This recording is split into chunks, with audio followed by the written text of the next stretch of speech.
Proiectul a făcut o investiție pentru a crea o oportunitate oamenilor defavorizați din Săcălaz, care au probleme să-și găsească un loc de muncă.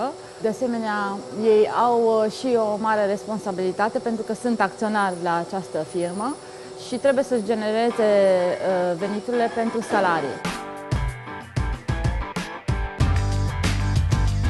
Am achiziționat o linie de producție prin care presăm semințe de in și de floarea soarelui pentru a genera un ulei presat la rece, care considerăm că își găsește locul pe piață.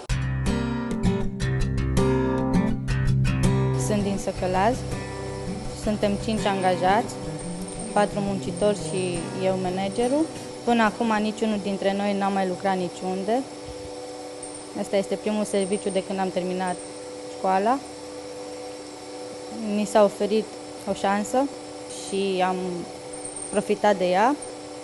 La firmă producem ulei de in, de nucă, de floarea soarelui și de dovleac. Sperăm să avem vânzare și să vindem și să venim pe piață foarte tare.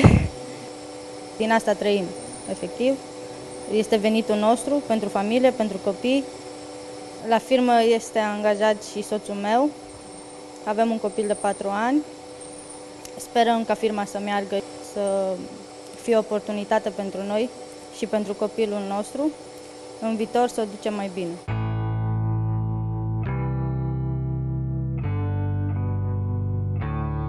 Mă bucur de proiectul ăsta, foarte mult mă bucur, pentru că la vârsta mea nu prea am găsit de lucru.